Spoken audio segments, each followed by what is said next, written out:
Verse 20 to 22 is about gossipers. For lack of wood, the fire goes out, and where there is no whisperer, contention quiets down.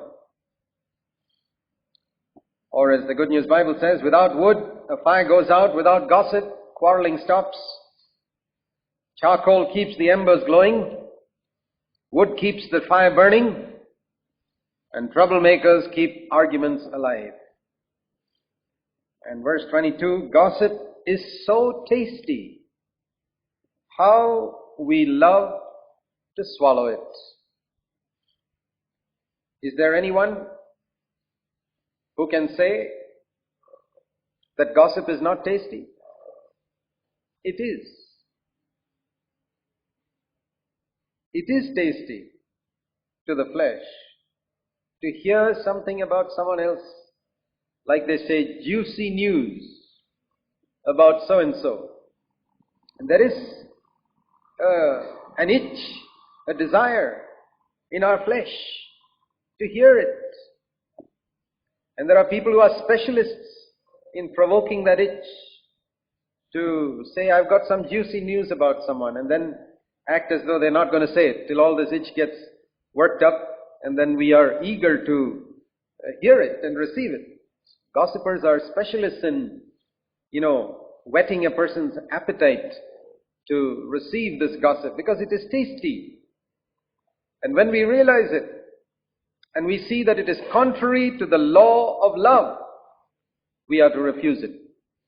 Do you know that the fruit on the tree of knowledge of good and evil was very tasty? It says it was a desire for the eyes, and it made Eve's mouth water, and it was, her whole being was drawn towards it. There was only one thing. God had said, you must not eat it. And God has said that about gossip too. Whenever you think of someone coming to your house and giving you gossip, think of Eve giving Adam the fruit.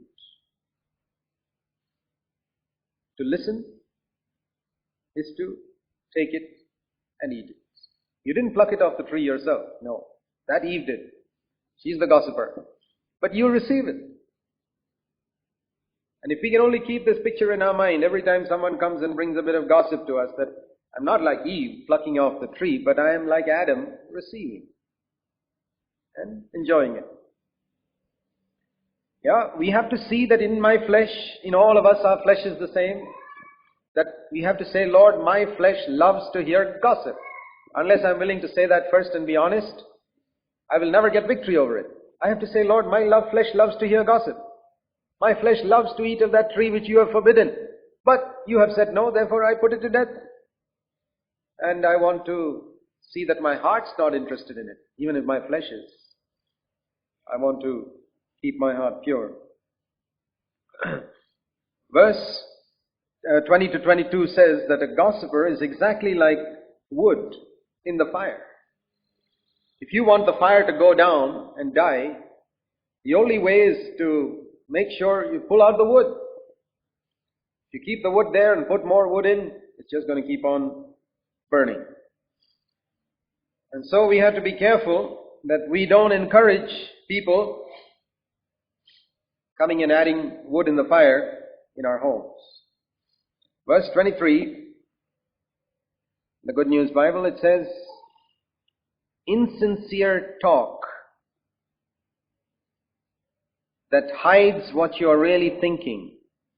You see, burning lips means lips that are full of love, apparently, burning with love, saying such good words.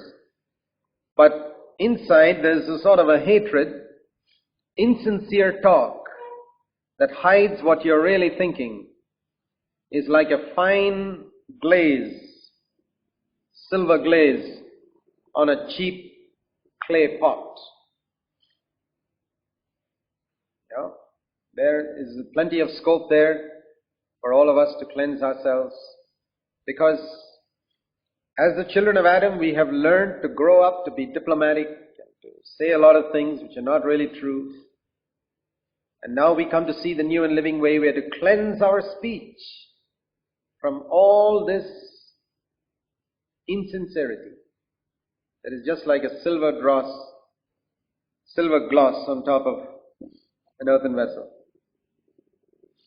Verse 24 to 26 deals with flatterers.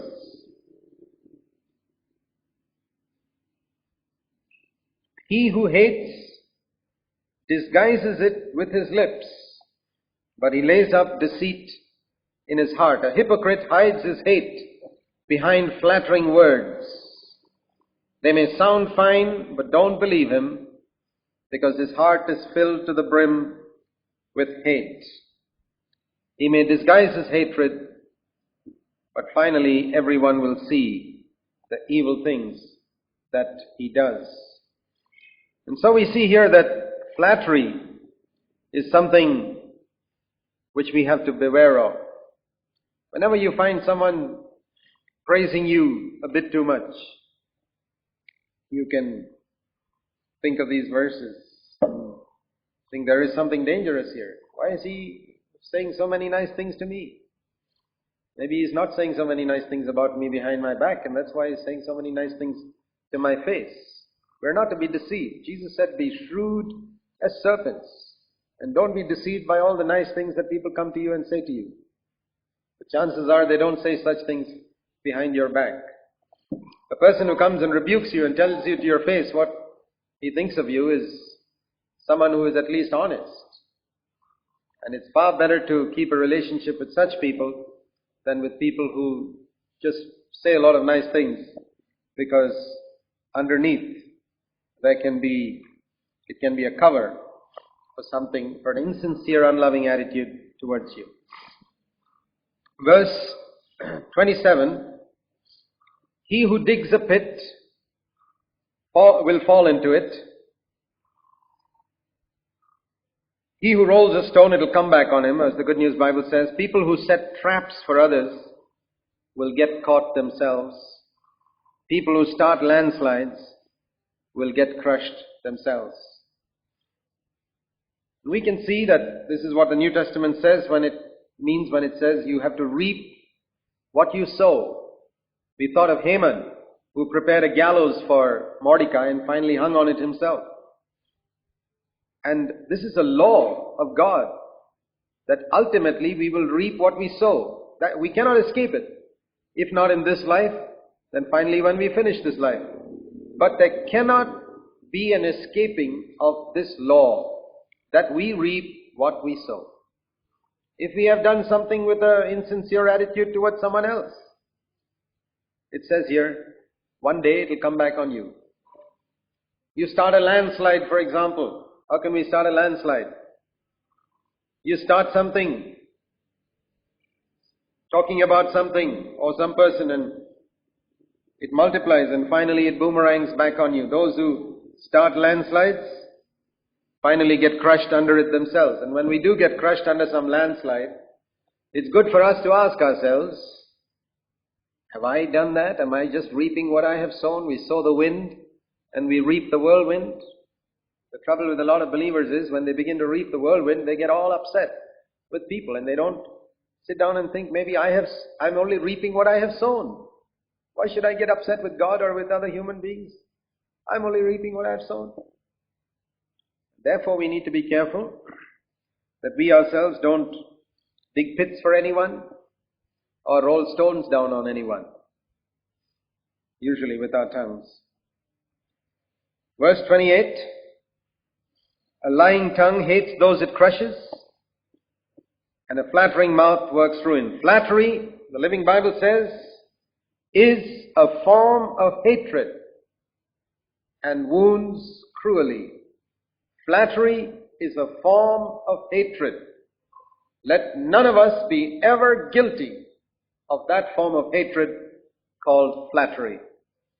Just saying a lot of nice things about someone which we don't really believe. You know, we can hear that in the church we must always say nice things and honor people and all that, and it can end up with some people in a form of flattery. It hasn't changed their heart.